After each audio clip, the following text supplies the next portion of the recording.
Bienvenidos a los Finance Sessions, una serie de video podcast que invita a pensar el presente y el futuro desde una mirada crítica, propositiva y profundamente conectada con los grandes desafíos de nuestro tiempo.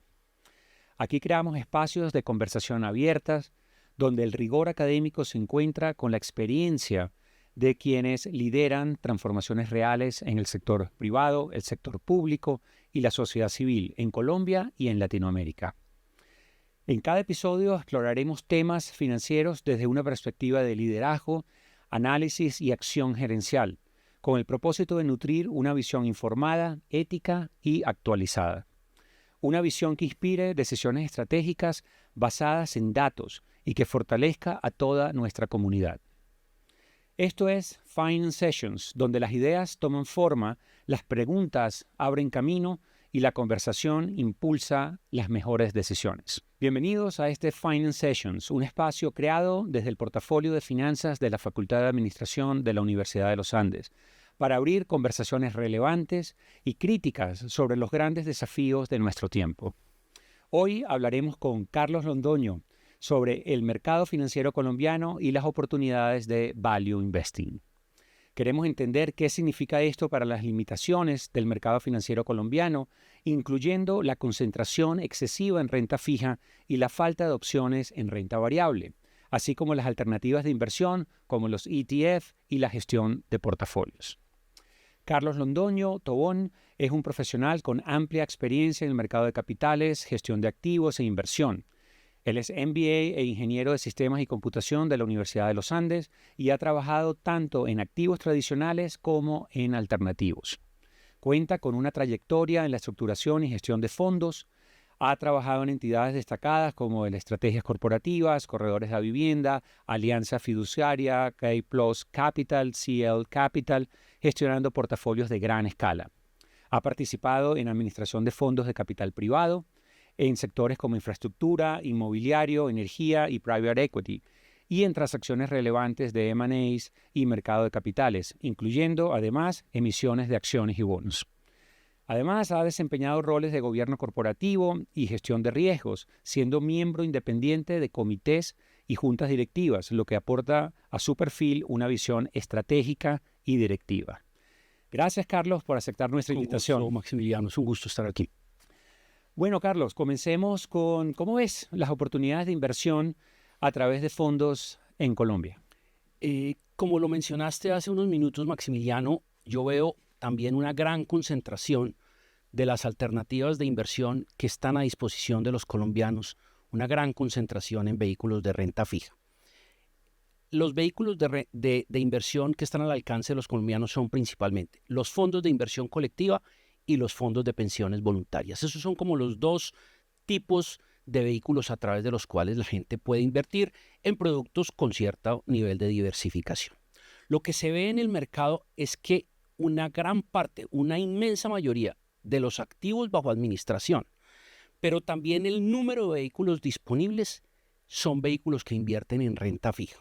Y eso tiene unas consecuencias. Los vehículos de renta fija pues tienen unas características de riesgo y de retorno que ofrecen unos resultados esperados a esos inversionistas. ¿Por qué la industria está tan concentrada en renta fija? Tal vez por la bancarización de la industria de gestión de fondos. Las entidades que pueden gestionar fondos en Colombia son los fondos de pensiones, que lo hacen a través de los fondos de pensiones obligatorios, de los cuales pues no vamos a hablar aquí porque tienen unas características distintas, pero que ofrecen fondos de pensiones voluntarias, las sociedades fiduciarias, que ofrecen fondos de inversión colectiva y fondos de pensiones voluntarias, y las comisionistas de bolsa, que ofrecen fondos de inversión colectiva. Entonces, fondos de inversión colectiva y fondos de pensiones voluntarias son los vehículos de los cuales vamos a hablar en esta conversación. Mucha concentración en renta fija. Si uno mira la oferta de productos de algunas de las firmas, se encuentra que tienen 3, 4, 5, 6, 7 fondos de renta fija y tienen unos pocos en otros alternativos, algunos tradicionales como la renta variable, las acciones y en algunos casos activos de crédito o activos inmobiliarios. Pero ¿qué consecuencia tiene esa gran concentración de activos en vehículos de renta fija? Pues que esos vehículos son apropiados para ciertas cosas, son apropiados por ejemplo, para actividades de cash management. Una empresa que no está haciendo una inversión, sino que está manejando su tesorería, pues utiliza esos vehículos y les son muy útiles. Y las personas naturales que buscan productos de ahorro también encuentran en esos productos una solución a esas necesidades. Cash management y ahorro, perfecto, se manejan con los vehículos de renta fija, especialmente de liquidez y corto plazo. Pero cuando una persona quiere pasar del ahorro a la inversión, es decir, poner su dinero en unos activos de riesgo que le ofrezcan la expectativa de obtener retornos más altos por encima de la inflación, tiene que acudir a activos de renta variable, que son los más apropiados para obtener o por lo menos tener la expectativa de obtener esos retornos altos.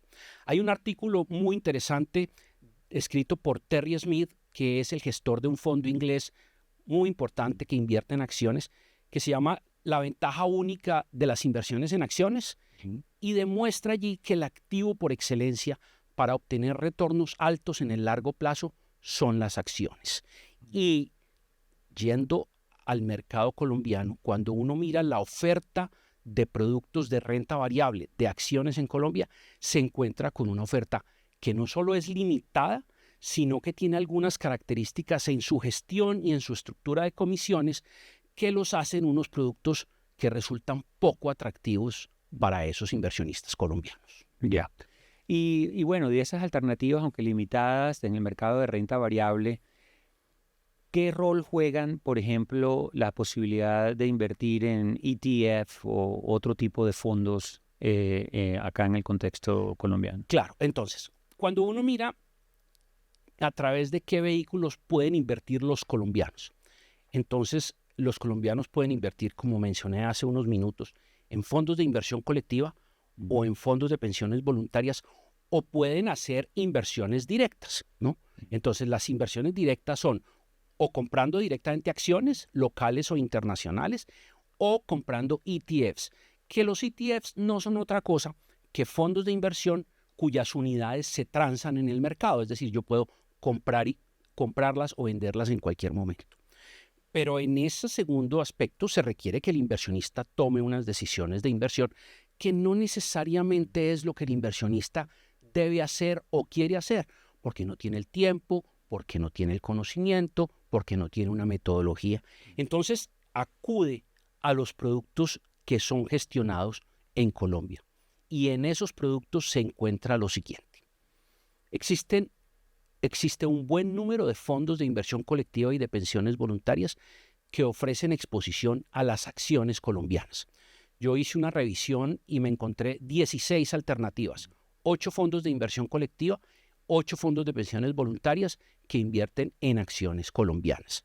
Y existe un buen número de fondos que invierten en acciones internacionales. Algunos lo tienen como inversiones en acciones de Estados Unidos, otros lo llaman inversiones globales, acciones globales o acciones internacionales, pero en general se refiere a aquellas acciones que no son colombianas. Entonces miremos ambos vehículos para ver cuáles son las características que uno encuentra. En las acciones colombianas, 8 fondos de inversión colectiva, 8 fondos de pensiones voluntarias. Y uno se encuentra con que esos fondos tienen que actuar en un mercado que es muy limitado. El mercado colombiano de acciones, infortunadamente, tiene muy pocas acciones en las cuales es posible invertir. Tenemos un índice, que es el índice que más o menos todo el mundo sigue, que es el MSCI Colcap. Ese índice tiene unos 20 emisores, unas 25 acciones, entonces es un número muy pequeño de acciones. Cuando uno mira los fondos, se encuentra con que todos esos fondos se parecen mucho al índice. Es decir, el índice hoy en día tiene una participación, por ejemplo, del grupo Sivest, que alcanza cerca del 40%, 38%. Entonces, un solo emisor, con sus acciones ordinarias y sus preferenciales, representa el 38% del índice. Entonces, los fondos pues tienen que estar invertidos en Sivest, porque si Sivest sube de manera importante, como ocurrió el año pasado, pues el gestor activo se quedaría muy por atrás en la rentabilidad. Entonces, el mercado colombiano tiene la limitación, en mi opinión, principal por el número de acciones que hay disponibles.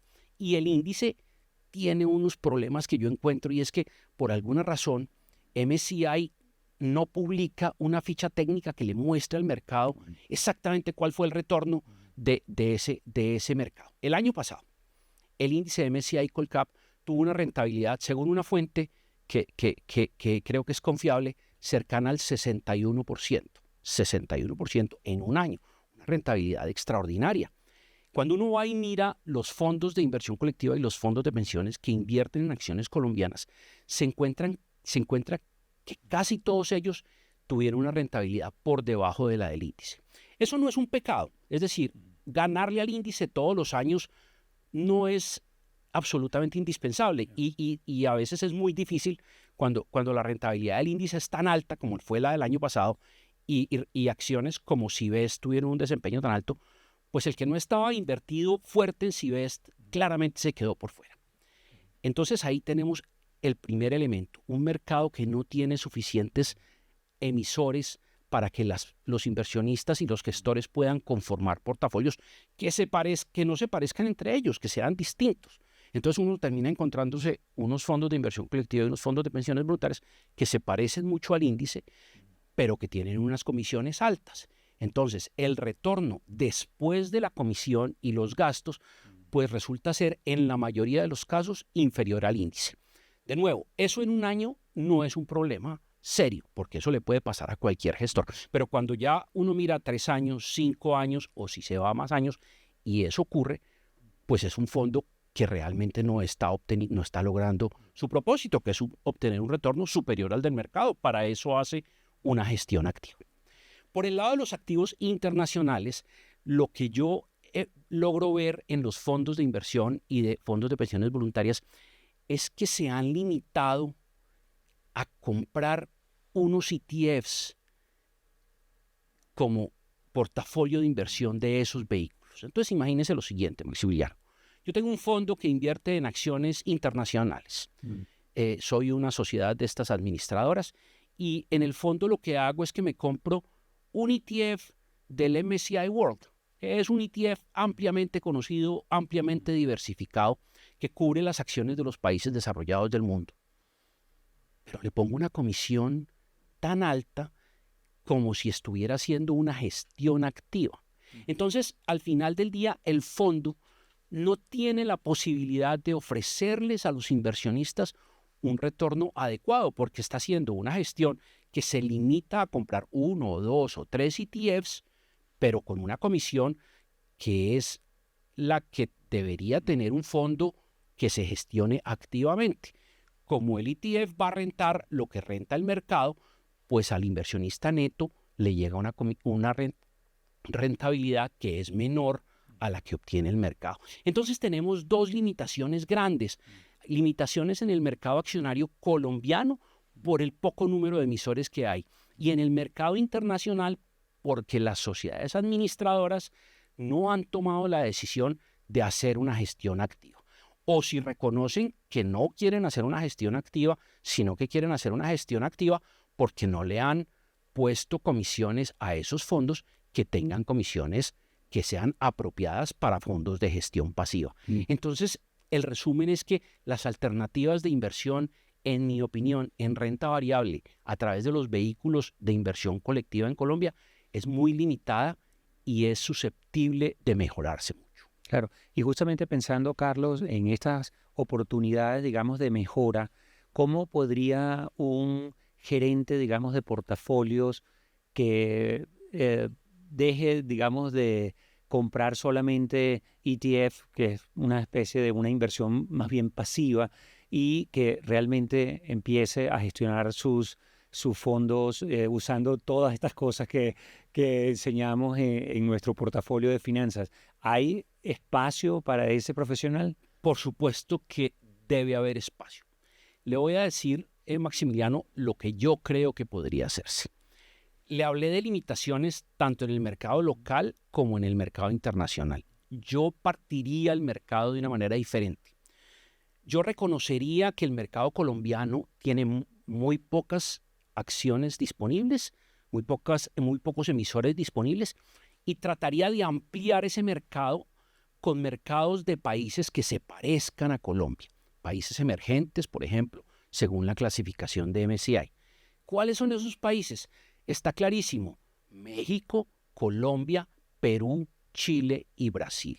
Es decir, para el colombiano debería haber una oferta de fondos en acciones que inviertan en acciones de países latinoamericanos. Ahí mencioné 5 países, uno podría también incluir Argentina, que es un país que no está clasificado como país emergente, pero que es un país muy importante. La compañía latinoamericana más valiosa, que es Mercado Libre, es una compañía argentina. Entonces, incluyendo o no incluyendo Argentina, uno tiene una primera definición que es cuál es el mercado en el cual yo quiero ir a buscar las acciones para conformar el portafolio. Y mi opinión es que esos vehículos que invierten en acciones colombianas deberían ampliarse para incluir acciones latinoamericanas. Y estamos hablando en términos generales de mercados emergentes.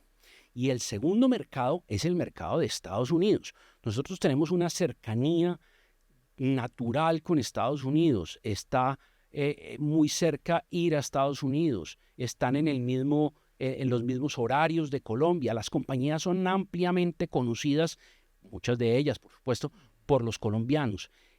Estados Unidos representa hoy en día cerca del 67% del mercado accionario mundial. Las acciones estadounidenses pues llevan en un bull market muchos años y entonces obviamente han crecido tanto los valores de las compañías que Estados Unidos, que tradicionalmente representaba como la mitad del mercado mundial, hoy en día representa cerca del 67%, 2/3 del mercado mundial. Entonces el gestor colombiano y la sociedad administradora colombiana tiene la oportunidad, en mi opinión, de tener 2 fondos. Uno de países emergentes, que son los países latinoamericanos. Los países emergentes diferentes a Latinoamérica son países que son muy lejanos para nosotros, que culturalmente pueden ser muy distintos a nosotros y que yo creo que uno puede sin problema renunciar a estar allí. Si no quiere renunciar, hay formas de llegar, pero de manera de gestión activa, uno puede gestionar acciones de países latinoamericanos por un lado y por el otro lado acciones de un país desarrollado que es Estados Unidos, que de nuevo es el país más importante de lejos en el mercado accionario mundial, donde están casi todas las grandes compañías del mundo. Cuando uno mira el listado de las 10 compañías más grandes del mundo, de las 20 compañías más grandes del mundo, casi todas son estadounidenses. Por ahí hay una excepción, Aramco, sí, alguna compañía europea, pero de resto Estados Unidos es el líder. Entonces, un inversionista colombiano, en mi opinión, debería tener acceso a esos 2 mercados, Latinoamérica y Estados Unidos. ¿Cómo?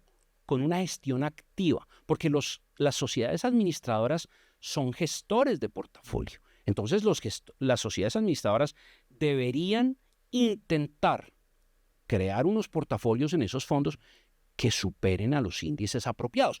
De lo contrario, si no intentan superar a los índices apropiados, pues lo más adecuado sería comprar los ETFs, que son gestión pasiva. Porque ¿cuál es un problema de hacer gestión activa, Maximiliano?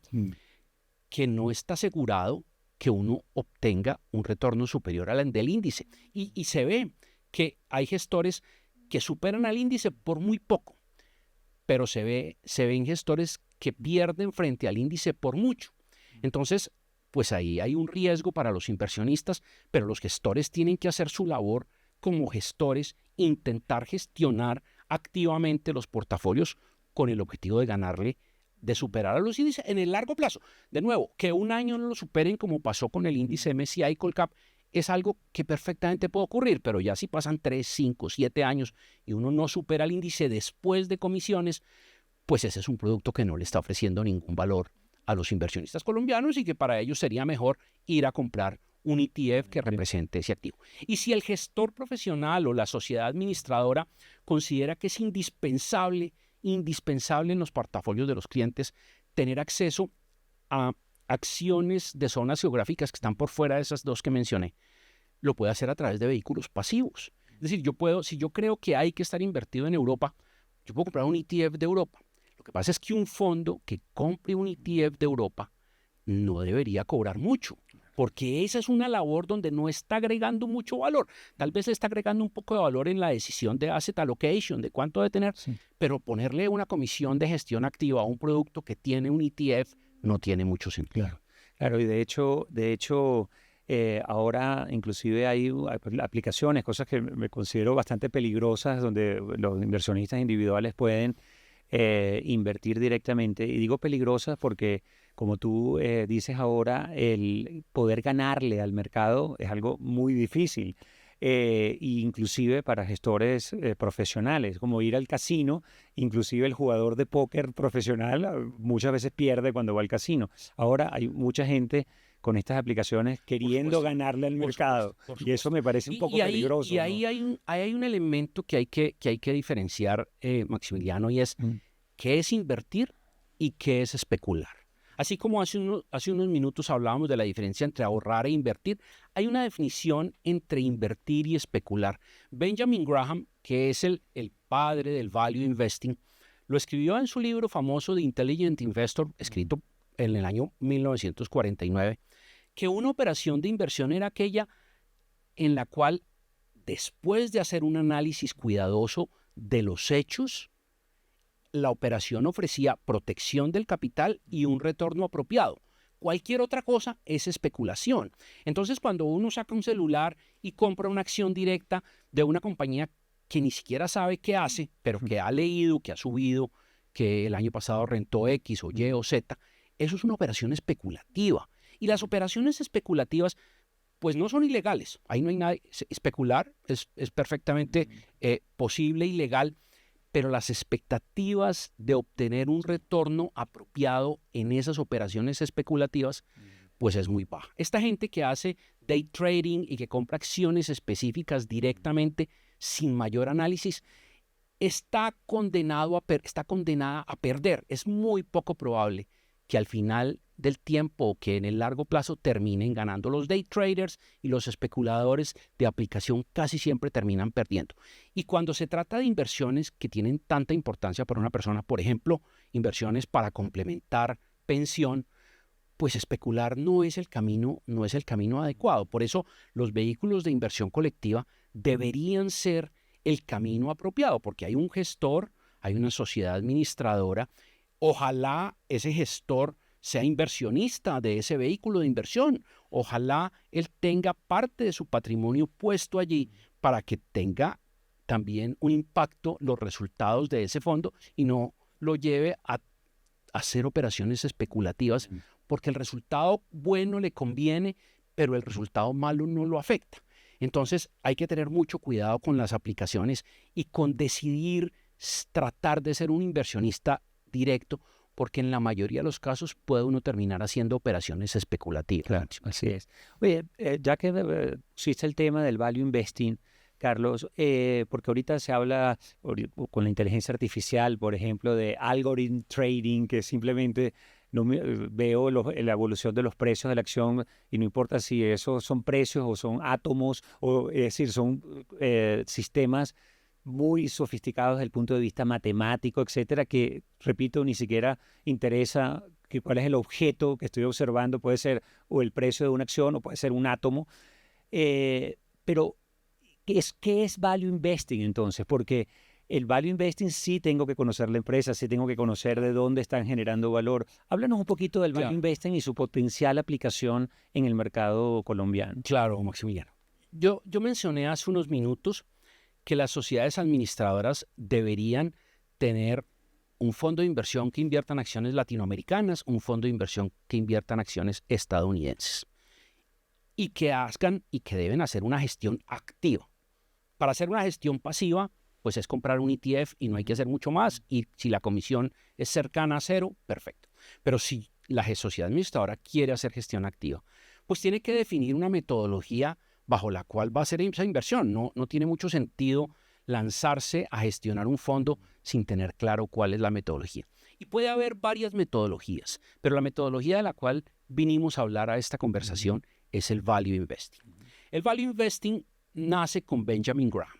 Benjamin Graham fue un profesor de Columbia que manejaba también un fondo de inversión privado, y él daba clases de lo que él llamaba, no sé si en ese momento lo llamaba value investing, pero lo que se terminó conociendo como value investing. Ese value investing en esa época quería decir comprar acciones de compañías que estuvieran extremadamente baratas, ¿no? Piense que este es un inversionista que estaba, pues le tocó vivir la depresión por allá de los años del 29 en adelante, y entonces él se volvió el profesor de esa metodología de inversión que era busque acciones muy, muy baratas. Es decir, donde claramente el precio de la acción no refleja el valor de liquidación de la empresa. Pero ese value investing ha evolucionado. No es el mismo value investing hoy del que era en los años 30. Su alumno más importante en las clases de value investing en Colombia fue Warren Buffett, que por supuesto fue después o se convirtió después en el inversionista más importante de todos los tiempos, que acaba de retirarse pues de ser el CEO de Berkshire Hathaway al 31 de diciembre del año pasado. Por supuesto, el value investing que aprendió Warren Buffett en las clases con Benjamin Graham era una cosa, era de nuevo comprar unas acciones de unas compañías que estuvieran muy baratas, que el precio de la acción fuera, digamos, menor al valor de liquidación de esa compañía. De liquidación, no casi que ni las miraban como entes en marcha, sino como activos, como compañías que se van a liquidar. Warren Buffett y otros evolucionaron y por supuesto llegaron a un punto donde dejaron de encontrar esas oportunidades y además se concentraron en compañías de mejor calidad, es decir, compañías que uno pudiera comprar y mantener en el tiempo. Entonces el value investing no es más que comprar activos que después de un análisis cuidadoso de sus fundamentales y de estudiar compañías que estén dentro del círculo de competencia del gestor, es decir, que el gestor entienda la operación de la compañía. Uno no entiende la operación de todas las compañías existentes. Hay compañías que hacen cosas que son muy difíciles de predecir dónde van a estar ubicadas dentro de 5 o 10 años. Pero si usted entiende una compañía, cómo es que gana plata, cómo es que opera, y usted entiende esos fundamentales, está dentro de su margen de competencia. Y el precio de la acción al cual usted podría comprarla está por debajo del valor intrínseco que usted ha calculado, y ya le menciono un poco sobre cómo es ese valor intrínseco, pues usted tiene ahí una oportunidad de comprar un activo a un precio que está por debajo del valor. El valor intrínseco, teóricamente, y esto es pues cosas que se aprenden en la universidad, el valor intrínseco de una compañía es el valor presente de los flujos futuros descontados a una tasa que refleje el riesgo, digamos, de la compañía. Pero proyectar los flujos de una compañía no es fácil, porque es predecir el futuro dentro de un año, dentro de 5 años, dentro de 10 años y hasta el infinito, con algunos shortcuts en los cálculos de valor terminal, pero eso no es fácil de hacer para todas las compañías. Entonces el value investing no es otra cosa que hacer esos análisis para las compañías, aquellas que el que está haciendo la gestión del portafolio entiende, y cuando encuentra una oportunidad de comprar un activo de estos a un precio menor al que se está transando, pues al que él calculó como valor, ahí hay una oportunidad de compra, y hacer eso es value investing. El value investing se ha transformado desde la época de Benjamin Graham, donde todas las compañías eran o ferrocarriles o compañías de servicios públicos, unas compañías con unos balances llenos de activos, como eran las compañías de hace 100 años, a compañías hoy en día que tienen unos balances muy ligeros, donde todas sus inversiones se van al gasto, donde estimar el valor que crean los intangibles es mucho más difícil, pero la esencia no ha cambiado. La esencia del value investing es comprar activos por debajo de su precio en compañías que uno entiende que están dentro de su círculo de competencia y que sean compañías que tengan unas ventajas competitivas que les permitan permanecer en el tiempo y obtener esos retornos que hacen que los valores sean altos. Carlos, ¿y qué tipo de competencias crees tú que puede tener una persona, aparte, digamos, de la curiosidad? Porque obviamente para identificar a estas empresas hay que ser curioso y ver o leer de alguna manera que tal o cual empresa puede tener un valor sostenible en el tiempo interesante. Pero ¿qué tipo, digamos, de competencias técnicas crees tú que podrían ayudar a ese inversionista o a ese gestor de fondos, pero de value investing? Sí, lo primero es que no se necesita, y me voy a ir por ahí primero. No se necesitan, por ejemplo, grandes conocimientos matemáticos. El que hace un análisis de valor y hace unos grandes cálculos matemáticos muy sofisticados, probablemente está obteniendo retornos que tienen muchos números decimales, pero que todo es impreciso, ¿sí? Entonces, grandes cálculos matemáticos y grandes análisis matemáticos no son necesarios. Se necesita una persona que esté dispuesta a estudiar. Sí, yo creo que el primer elemento es el estudio de las compañías. Y mire que aquí hemos hablado específicamente de value investing de compañías. No hemos hablado de value investing en macroeconomía. Hay inversionistas macro que están pendientes de lo que está pasando a nivel macroeconómico de los países y hay inversionistas macro muy exitosos. Lo que estamos diciendo aquí es, no, esto es value investing sobre compañías. Entonces, usted estudia las compañías y hace unos análisis de valoración que tienen que ser rápidos para usted poder hacer lo que se llama un screening. Es decir, saber qué compañías usted no está interesado en profundizar el estudio. Por ejemplo, si usted encuentra unas compañías que se están transando, y voy a decir un número cualquiera, a 50 veces earnings, a 60 veces earnings, pues es muy poco probable que una compañía de esas obtenga los retornos hacia adelante que uno está esperando. Entonces el precio, tratar de establecer esa valoración, pero de manera rápida para poder después decidir en dónde profundizar, es lo que un inversionista requiere, poder hacer un screening al principio en Estados Unidos hay unas 5,000 compañías listadas. Usted no puede hacer un análisis cuidadoso de 5,000 compañías. Usted tiene que tener una capacidad de hacer un screening de las compañías e identificar 100 o 200 donde usted quiera profundizar. Y una vez usted profundice, una vez identifique esas compañías, tiene que profundizar en el estudio. Hay una expresión que utilizaba Philip Fisher. Philip Fisher fue también un inversionista que escribió un libro muy famoso en el que hablaba de compañías growth. No, acuérdense que Benjamin Graham se identifica como value investing. Philip Fisher es más un inversionista growth. Warren Buffett dice que toda inversión inteligente es value investing y que el growth y que el crecimiento no es más que un componente de ese valor. Pero Philip Fisher utilizaba una expresión que se llamaba scuttlebutt. Scuttlebutt es pregunte, hable con ex empleados, hable con empleados, hable con proveedores, hable con clientes, hable con competidores, investigue sobre la compañía. O sea que ahí sí cabe eso que usted acaba de mencionar de la curiosidad del inversionista, del querer preguntar, del entender, del hablar con gente, de leer la información oficial. La información oficial de las compañías en Estados Unidos está principalmente en los 10-Ks. Los 10-Ks son los reportes anuales que envían a la SEC, las compañías que están listadas en bolsa. Entonces ese interés por identificar las compañías que pudieran ser atractivas, más el interés por entender cómo es que operan, yo creo que son las bases más importantes de lo que es el value investing. Uno puede estudiar a algunos value investors. Uno puede estudiar a Benjamin Graham, tiene 2 o 3 libros que son muy conocidos. Uno puede estudiar a Warren Buffett, están sus cartas a los accionistas de Berkshire Hathaway durante 60 años y hay múltiples libros sobre Benjamin Graham.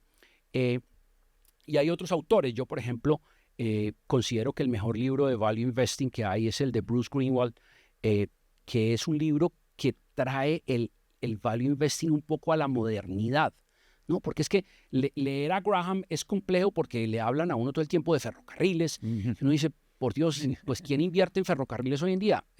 Creo que hay 2 o 3 ferrocarriles todavía listados en Estados Unidos. Entonces es un sector en el que ya no invierte, pero los conceptos están allí y Bruce Greenwald los ha traído un poco como a este siglo XXI, donde las compañías son mucho más ligeras en activos y tienen mucho más tienen valor que proviene de otros elementos, en particular cosas que son intangibles, que son un poco más complejas.